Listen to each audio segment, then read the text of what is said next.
వీక్షకులకు స్వాగతం, నమస్కారం. నిన్న తెలంగాణ ముఖ్యమంత్రి రేవంత్ రెడ్డి గారు మాట్లాడుతూ వెహికల్స్, కార్లు, బైక్స్ తోలేవాళ్ళు అద్దులు దాటితే ఇమీడియట్గా ఫైన్ పడాలి, ఆ ఫైన్ కూడా డైరెక్ట్గా బ్యాంకు ఖాతాల నుండి డిడక్ట్ అయ్యేలా ప్లాన్ చేయాలంటూ ఆయన చెప్పడం బాగానే ఉంది. కానీ ఈ ప్రభుత్వం చేయాల్సిన కార్యక్రమాలు కూడా చాలా ఉంటాయి.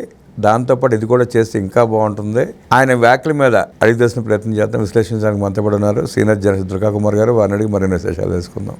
సార్ నమస్తే. నమస్కారం బ్రహ్మ గారు, మన వీక్షకులు. తెలంగాణ ముఖ్యమంత్రి రేవంత్ రెడ్డి గారు నిన్న ఒక సభలో మాట్లాడుతా ఫైన్ పడిన వెంటనే బ్యాంక్ నుంచి డిడక్ట్ అయిపోయేలా టెక్నాలజీని తీసుకురావాలని చెప్తున్నాడు ఆయన. అది ఎంతవరకు సాధ్యం అంటారు? దాంతోపాటు ప్రభుత్వం చేయాల్సినవి కూడా చాలా ఉంటాయి కదా, అవి ఎట్లా చూస్తారు, ఎట్లా విశ్లేషిస్తారు? ఎట్లా ఉంటుందంటే ప్రభుత్వంతో బ్రహ్మ గారు, మీరు మా ఇంటికి వస్తే ఏం తీసుకొస్తారు, తర్వాత మీ ఇంటికి వస్తే మాకేమిస్తారు, 2 సార్లు బెనిఫిట్ అయ్యేది వాళ్ళే. వీడు ఒక అనాథ, అమాయకుడు, దోపిడీకి గురయ్యే వ్యక్తిగా ఉంటుంది. ప్రభుత్వాలు కూడా వాళ్ళు ఇలాంటి కార్యక్రమాలు పెట్టినప్పుడు వాళ్ళ వైపు నుంచి చేయాల్సిన బాధ్యత కూడా వాళ్ళు నిర్వర్తించాలి. రోడ్లు ఎంత అధ్వాన పరిస్థితుల్లో ఉంటున్నాయో మనం గమనిస్తున్నాం. రెండోది, రోడ్ల నిర్మాణ సమయంలో కూడా కొన్ని సాంకేతిక లోపాల మూలన అనేక మంది చనిపోతున్నారు. అవన్నీ బ్లాక్ స్పాట్స్ అంటారు హైవేస్ మీద. ఇట్లాంటి బ్లాక్ స్పాట్స్ ఉన్న హైవేస్ని ముందు అసలు రోడ్డు నిర్మాణం చేస్తున్న టైంలోనే వాళ్ళు చేయకూడదు అటువంటి. ఇది చిన్న తప్పులు కాదు. ఒక్కసారి రోడ్డు లే చేసిన తర్వాత బ్లాక్ స్పాట్ని గుర్తించడం, ఆ బ్లాక్ స్పాట్ని సరి చేయడానికి దశాబ్దాలు పడుతున్నాయి.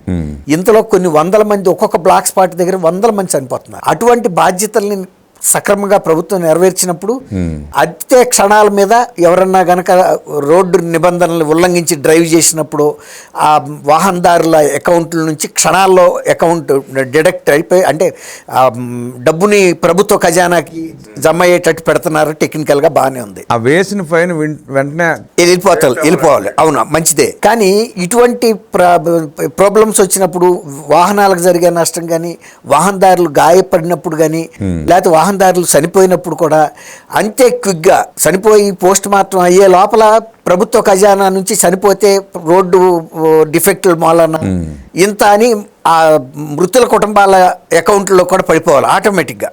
అవును, అప్పుడు బాగుంటుంది. అది బాగుంటుంది, సమానంగా ఉంటుంది. న్యాయం అనేది సమన్యాయం. అంతేగాని మీరు చేసిన తప్పులు ఏమో మాకు డబ్బులు వెంటనే పడాలి, వాళ్ళ వైపు నుంచి పడేది కూడా నిర్ణయించాలి వయసును బట్టి. సపోజ్ ఒక 30 ఏళ్ల వ్యక్తి చనిపోతే ఎంత నష్టపరిహారం, 50 ఏళ్ల వ్యక్తి చనిపోతే ఎంత నష్టపరిహారం, అది కూడా నిర్ణయించి బోర్డు పెట్టేసి ఆ సాఫ్ట్వేర్ డెవలప్ చేయాలి. ఆ డెవలప్ చేసి వెంటనే పోలీస్ స్టేషన్లో కనుక పలానా రోడ్డు ప్రమాదం, పలానాసారి చనిపోయాడు, ఆ పోస్ట్ మార్టం రిపోర్ట్ పోలీస్ స్టేషన్కి వచ్చేసింది అనగానే పోలీసులు వాళ్ళ కంప్యూటర్లో అప్డేట్ అవ్వగానే ఆ అమౌంట్, ఆ ఏజ్కి తగ్గ అమౌంట్ వాళ్ళ అకౌంట్కి కనెక్టింగ్గా వెళ్ళిపోతే ఆటో ట్రాన్స్ఫర్ అయిపోవాలి. అప్పుడు ప్రజలకు కూడా న్యాయం జరుగుతుంది ఇద్దరికి. ఆఫ్టర్ ఆల్ పన్నుల రూపంలోనే కదా ప్రభుత్వం నడిచేది. నిజమే ఆయన అన్నట్టు, కొంతమంది ఒక్కొక్కసారి 15-20 చలాన్లు ఉండి కూడా రోడ్ల మీద వెహికల్స్ ఇంకా తిరుగుతున్నాయి. 15-20 చలాన్లు అంటే ఒక్కొక్క స్కూటర్ మీద కూడా 20,000 బాకీలు ఉన్న వాళ్ళు కూడా ఉన్నారు. అట్లాగే ప్రభుత్వం కూడా ఎక్కడన్నా డిఫెక్టివ్ రోడ్స్ మూలన దెబ్బతిన్నప్పుడు వెహికల్స్ కానీ ఇలాంటి పోలీస్ స్టేషన్లో వాహనదారులకు కూడా హక్కు కల్పించాలి. మీ వాహనం ఎక్కడన్నా గుంటలో పడి వెహికల్ దెబ్బతిన్నా, దాని మూలన గాయపడ్డా మీరు ఏ పోలీస్ స్టేషన్కి వెళ్ళి రిపోర్ట్ చేసి ఎఫ్ఐఆర్ నమోదు చేస్తే మీకు ఆ సెక్షన్ ప్రకారం, అంటే మీకు జరిగిన డ్యామేజ్ ప్రకారంగా మీ నష్టపరిహారాలు మీ అకౌంట్కి వేసే బాధ్యతను పుచ్చుకోవాలి. అప్పుడు ఇది పెడితే ఎవరికి ఆక్షేపణ ఉండదు. మొన్న వర్షాకాలం చూసాం సార్ మనం. హైదరాబాద్ అప్లాండ్ లో కూడా కొన్ని 100 వాహనాలు మునిగిపోయినాయి. అవన్నీ చాలా ఇంజిన్ పాడైపోయి కూడా ఉన్నాయి. వాటికి కూడా మేము ఇస్తాము అని ఈ మాట అన్నట్టయితే బాగుండేది. మీరు అన్నట్టు రోడ్ల మీద వర్షాకాలంలో గనక ఏ స్కూటర్ అయినా గనక మునిగిపోయి గనక ఫోటో తీస్తే చాలు, మీరు నంబర్ నీ మునిగింది అంటే మునిగిన దానికి ఇంత, ఒక 3,000. స్కూటర్, కార్ అనుకోండి ఒక 20,000. ఇప్పుడు ఇంజిన్ పాడైపోయింది అనుకోండి, ఇంజిన్ 10,000-15,000 ఖర్చు అవుతుంది, లేకుండా అవ్వదు. అది కూడా ప్రభుత్వం చెల్లిస్తాము అన్న ఈ మాట అన్నట్టయితే బాగుండేది. హామీ ఇవ్వాలి కూడా. ఇప్పుడు ఇచ్చి ప్రజల నుంచి కూడా ఇది పొందాలి. ఎట్లా వెంటనే కనుక ఆటో ట్రాన్స్ఫర్ అన్నారు చూసి, ఆ విధంగా మీరు పోలీస్ స్టేషన్లో రిపోర్ట్ చేయటం మాత్రం మీ బాధ్యత. ఎప్పుడన్నా వెహికల్ మునిగిపోతే రోడ్ల మీద, రోడ్డు అనేది ప్రభుత్వ నిర్వహణలో ఉండే ప్రభుత్వ ప్రాపర్టీ. ఆ రోడ్డుని నీళ్లు లేకుండా చూడాల్సిన బాధ్యత ప్రభుత్వాన్ని. ఒక రోడ్డుని చెరువు చేసి వెహికల్స్ వాళ్ళందరూ సఫర్ అయినప్పుడు ఆ బాధ్యత కూడా ప్రభుత్వం పోలీస్ స్టేషన్లో రిపోర్ట్ చేసిన క్షణాల్లోనే మీ అకౌంట్లోకి మీ బండి కెపాసిటీని బట్టి జరిగిన నష్టాన్ని కూడా పోలీసు అధికారులు, ఆర్టీఏ అధికారులు అంచనా వేస్తారు. అవును. ఏది మునిగిపోవటం వలన ఇంజిన్కి ఎంత నష్టం జరుగుతుంది. అప్పుడు కరెక్ట్గా ఉంటుంది. రేవంత్ రెడ్డి గారు లాంటి చురుకైన ముఖ్యమంత్రి ఒక ఇట్లాంటి నియమ నిబంధనలు పెట్టి రోడ్డు యూజర్స్ కంటే ప్రజలు కూడా కొన్ని హక్కులు కల్పించాలి. అవును. ఒక అంటే ఆదర్శంగా ఉండాలి. ఇతర రాష్ట్రాలు కూడా ఆంధ్రప్రదేశ్, తెలంగాణ రాష్ట్రం ఎలాంటి హక్కులైతే వెహికల్ యజమానులకి, వాహన యజమానులు, ద్విచక్ర వాహనం కానీ 4 చక్రాల వాహనాలు కానివ్వండి, ఏవైనా కానివ్వండి, మోటార్ సైకిళ్ళు ఇవ్వాలి. అది అంతేగాని ఒకవైపు నుంచి మిమ్మల్ని దోసుకోవటానికే ప్రభుత్వం ఉందన్న భావన రాకూడదు. ప్రభుత్వం మనకు నష్టపెడితే కూడా మన ఆదుకుంటుంది అన్నట్టుగా ఉండాలి. వెహికల్స్ కొన్నప్పుడు రోడ్ ట్యాక్స్ వేస్తున్నారు. రోడ్ ట్యాక్స్ కూడా ఇంపార్టెన్స్ లేకుండా చేసేస్తున్నారు. రోడ్ ట్యాక్స్ వేసినప్పుడు ఆ రోడ్లు ప్రాపర్గా మెయింటైన్ చేయాల్సిన బాధ్యత ప్రభుత్వం అంది. ఒకేసారి తీసుకుంటున్నారు. వెహికల్లో షోరూంలోంచి బయటకు వచ్చేటప్పుడు లైఫ్ ట్యాక్స్తో పాటు రోడ్ ట్యాక్స్లని అవన్నీ ఇవన్నీ ఇన్సూరెన్స్లు అన్నీ తీసుకుంటున్నారు. సార్, ప్రభుత్వాలు సంక్షేమ కార్యక్రమాలు చేపడుతున్నాయి, చేస్తాని చేయకూడదని కూడా ఎవరని అంటున్నా.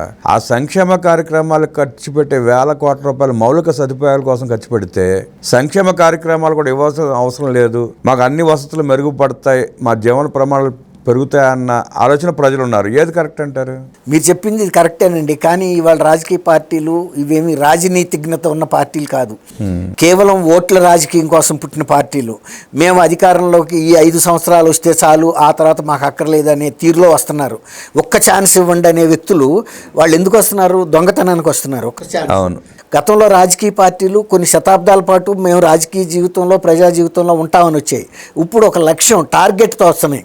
మేము ఈ 5 ఏళ్ళు కనుక పరిపాలనలోకి వస్తే ఎంత ఖర్చు అవుతుంది, ప్రజలకు ఎంత డబ్బు పెడితే వస్తాము, వచ్చిన తర్వాత ఎంత సంపాదించుకుంటాం, మా మార్జిన్ ఎంత మిగులుతుంది అనే ఒక లక్ష్యంతో వస్తున్నాయి. అందుకే కేంద్ర ఎన్నికల సంఘాలు కూడా అసలు ఇటువంటి ఫ్రీ బీల్ ఇచ్చే పార్టీలని అసలు రద్దు చేయాలి అనే ప్రతిపాదనలు కూడా తీసుకొస్తున్నాయి. కానీ చట్టాలు చేసేది వీళ్ళు కాబట్టి వీళ్ళు అటువంటి ప్రతిపాదనల్ని ముందుకు వెళ్ళనివ్వటం లేదు. ఇప్పుడు గతంలో శేషన్ ఉన్నప్పుడు ఎన్నికల అవును సంఘం అంటే దాని పవర్ ఏంటో చూపించి భయపడ్డారు. ఇప్పుడు అటువంటి అధికారులు ఇంకా రావాల్సిన అవసరం ఉంది. ప్రజాప్రతినిధుల్లోంచి కూడా కొంతమంది అటువంటి డేరింగ్ పర్సనాలిటీస్ రావాలి. ఇప్పుడు రేవంత్ రెడ్డి కనుక చెప్పాడు కదా, వాహనదారులు కనుక ఏదైనా తప్పు చేస్తే క్షణాల్లో వాళ్ళ అకౌంట్లో నుంచి పోలీసు దీనికి వచ్చేసేయాలి చలాన్ కని. ఆయన కూడా ఇదే హామీ ఇచ్చి ఆ మాట అన్నట్టయితే బాగుంటుంది, బాగుండేది. ఇప్పుడు నేను మొన్న అన్నదానికి ఎవరైనా మీరు మా ప్రభుత్వం వలన రోడ్ల మూలాన ఇబ్బంది పడి ఏ పోలీస్ స్టేషన్లో అయితే మీరు ఫిర్యాదు చేస్తారో, ఫిర్యాదు నమోదైన క్షణంలోనే మీకు కూడా ఇదిగో నష్టపరిహారం వస్తుంది. దాన్ని ఒక చార్ట్ లాగా తయారు చేసి పెట్టాలి. ఒకవేళ ముందు షాక్ అబ్జార్బర్లు ఇరిగిపోతే ఇంత, మనిషి పడి దెబ్బలు తగిలితే గాయాలకింత, తీవ్ర గాయాలకింత, మనిషి చచ్చిపోతే ఇంత, అన్నీ. తర్వాత ఇంజిన్లు మునిగిపోతే 2 వీలర్స్కి ఇంత, ఒక స్లాబ్ 4 వీలర్స్ 100 cc అయితే ఇంత, పెద్ద లగ్జరీ కార్లకు అయితే ఇంత అని పెట్టాలి. అవును. అప్పుడు ప్రజలకు కూడా ఒక ధైర్యం వస్తుంది. తర్వాత బాధ్యత పెరుగుతుంది. రోడ్లు మునగకుండా చూడాల్సిన బాధ్యత ప్రభుత్వం అనుకుంటుంది. మునిగిపోయిన తర్వాత సోద్యం చూస్తే ఏం లాభం, పడవలు వేసుకుని వచ్చి పరామర్శిస్తే. ఇప్పుడు మొన్న అమీర్పేటలో కూడా రేవంత్ రెడ్డి గారు పడవల్లో వచ్చి మైత్రి వనం దగ్గర పరామర్శించాడు. అవును. అది కాదు కదా కావాల్సింది. జూబ్లీస్ లాంటి ప్రాంతాల్లోనే నీరు పొంగి పొర్లిందండి. కృష్ణానగర్ కొట్టుపోయిన వెహికల్స్. కృష్ణానగర్ కూడా ఎంత హైట్ మీద ఉంటుందండి. అవును. అట్లా కొట్టుకుపోయిన సందర్భం. ఇప్పుడు ఆంధ్రప్రదేశ్ లాంటి డెల్టా ప్రదేశం అంటే అంతా సమంగా ఉంటుంది. కానీ హైదరాబాద్ లాంటి ప్రదేశాల్లో మరి మీరన్న అప్ అండ్ డౌన్స్ ఉంటాయి. అక్కడ కూడా ఇలాంటి పరిస్థితి వస్తుందంటే మరి ఈ నాళాలని సరిగ్గా మెయింటైన్, అంటే వ్యవస్థాగత లోపాలు. వ్యవస్థాగత అంటే ఏం లేదు, నాళాలని ఆక్రమించినా కూడా మనాడే అని వదిలేయటం. మొన్న బుడమేరు వాగుని కనుక ఆక్రమిస్తే వదిలేస్తే విజయవాడ వాళ్ళు ఎట్లా మునిగారు? కొన్ని 100 ఏళ్ల నుంచి ఉన్న విజయవాడలో గతంలో జరగల. అందుకని వాళ్ళు ఊహించలా. ఇది ప్రజలు కూడా బాధ్యత ఉండాలి, అలాగే రాజకీయ నాయకులు కూడా బాధ్యత ఉండాలి. డిమాండ్ చేయాలండి. ఎప్పుడైతే రేవంత్ రెడ్డి గారు ఈ మాట మాట్లాడాడో, వాహన యజమానులు కూడా మాకు జరిగిన నష్టాన్ని కూడా మీరు అంత్య క్షణాల్లో భర్తీ చేసే విధమైన ఏర్పాటు చేయమని డిమాండ్ చేయాలి. రాజకీయ నాయకులు సభల్లో ప్రసంగించేటప్పుడు బాధ్యతాయుతంగా మాట్లాడాలని, ప్రజల్లో కూడా బాధ్యతగా ఉండాలని, రెండు వ్యవస్థలు కలిస్తేనే అభివృద్ధి అనేది జరుగుతుందని విశ్లేషించిన దుర్గా కుమార్ గారికి ధన్యవాదాలు తెలియజేస్తూ నమస్కారం.